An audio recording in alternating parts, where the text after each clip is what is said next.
Coach, you get a group ready to head to Jacksonville for the weekend, and I know with track it's all about peaking at the right time, and you've got these handful of athletes who have done just that.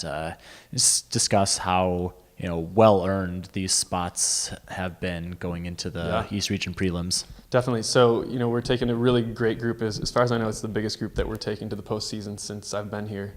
And the whole season's been amazing, but it's been highlighted by these athletes. We're looking on the women's side. It's Olivia Bechtel, Danielle Collier, and then our 4x4 team made it. They've set the school record 3 times this year, and they're just looking really strong. Olivia Bechtel's turned into one of the fastest 400-meter runners in the nation, and I think she's been highly untested, so that's going to be really exciting to see what she can do when she gets up against really great competition. And then Danielle Collier's been one of the top javelin throwers in the nation for a couple of years now, so it's going to be exciting to see what they can do. When you talk about the men, you've got Chris and Sean Torpy, who have been running really solid for a couple of years now, and I think they're finally getting to the point where they understand how to race at the championship level. So in addition to peaking at the right time, they also understand how to handle these races and go through the rounds. Sean's doing the 800 and the 1500, and Chris is doing the 1500.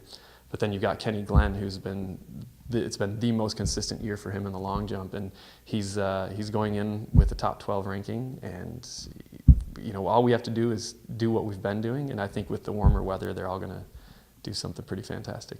You mentioned on Kenny with a top 12 ranking, and pretty much it's usually not the case where a lot of teams that maybe send a good number have maybe some down the seeding rankings, but in terms of the individuals, every single one right now has a legitimately within reach just based off of seeding chance of advancing. How exciting is that? It's crazy because we do have a handful of athletes that were on the bubble and they didn't quite make it. So we would have had some of those athletes that were maybe going there for the experience more so than expecting to advance. But yeah, you're right. We have Chris is ranked 15th in the 1500, and Sean is right at 12 in both the 15 and the 8, and every single person that we're bringing there has the chance to move on to the national meet, and that means All-American status. So it's just great, and if we can get that peaking right, like we mentioned, it's going to be quite a show.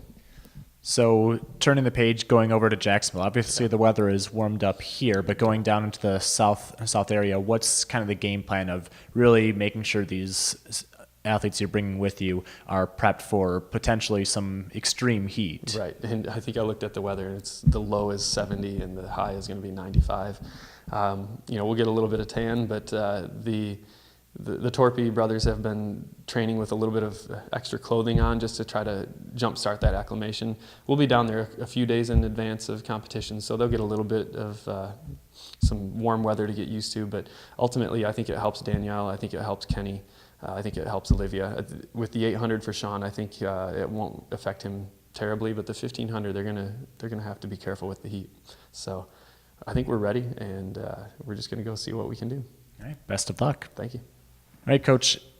Team is bringing a handful of kids to Jacksonville, all with pretty high aspirations. Just looking off of the seating alone, can you explain how everybody kind of got to this point of peaking at that right time, the ideal time for track coaches across the way, to kind of set up the stage not only to getting into this preliminary meet, but also with pretty high expectations of sending a lot of people even further?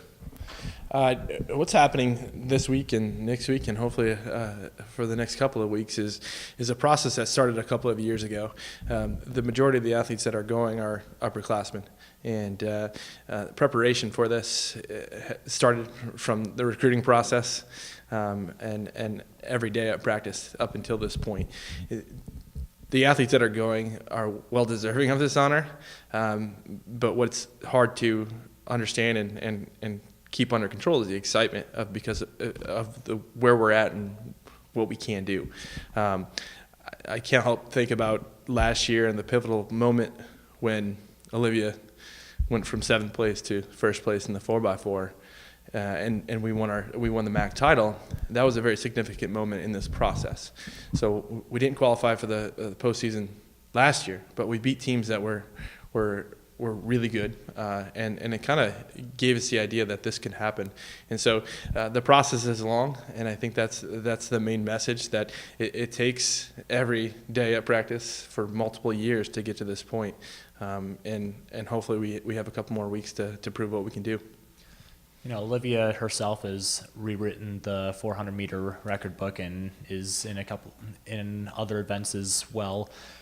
You'd explain kind of her progression over these last few years, and then both individually, and then anchoring this 4x400 meter that she helped win back-to-back MAC titles, and the group of which is now also going to Jacksonville with relays. It's the threshold to making it there is even higher. Olivia is a talented athlete, and that definitely helps with the performances that she's put together. What's unique about her is that if I go back through just this year alone, or all the way to the MAC championship 4x4 team last year, she's done probably even 99.8% of everything. Every meet, snow, rain, sun, every workout, every day. That's just like a combination of talent and dedication that I've rarely seen in my coaching career, and I'm kind of jealous. If I would have had that in my athletic career, I'd be in a different spot. But she's leading this group in a great way, in a silent way almost. She doesn't talk very much, but she does it by example. And every other athlete on our team thinks she doesn't get nervous, that she's not anxious before races, and she is. She's going through the same stuff everybody else is, and she's just handling it differently. When the gun goes off, there's really no worries. And I just came from practice with her, and she just got better today. So we're this far into the season, and she's still improving. She's done 99.8% of everything, and she's still improving. So a unique individual, and I guess I'm really happy that I had this chance to work with her for the last 3 years, and knowing that I have another year to continue to work with her. I'm not sure what she can do. My prediction of her 400-meter open time last year is what she ran this year. And then I'm scared to put a lid on her and say 51's what you're going to do next year, because that might be a pretty low expectation at this point. While you've added somebody more specifically for the jumps this year, you've gotten a chance to work with Kenny in the past. And while I know this is kind of old hat getting to this meet, it seems like there's been kind of a circuitous route to getting back here for Kenny. What have you seen out of him this year to kind of get back to this point, and even in a position where he's got a genuine shot just off of seeding to advance? Kenny has changed quite a bit. His role of being a student athlete has really, he's taken it to a different level in terms of it's his whole life. He's going to be successful in whatever he does. And he realized the connection between what he needs to do from a professional standpoint and what he needs to do from an athletic standpoint. How we prep for exams is how we prep for competitions, and vice versa. And so he did a lot on his own this year to kind of take that step in that right direction. And having the experience of going to this meet in the past definitely helps out. But he's very composed. He's very confident, which is always nice to have at this point in the season. But he, just like Olivia, has changed in a good way and continued to improve, and just didn't ever settle. And so that's what we're seeing in Kenny right now. He's in a really good spot to qualify onto the finals. And another guy that I'm grateful that I had a chance to work with, and I just know he's going to do not only great things for us still within this season, but also moving forward in his professional career. Good luck this weekend. Thank you.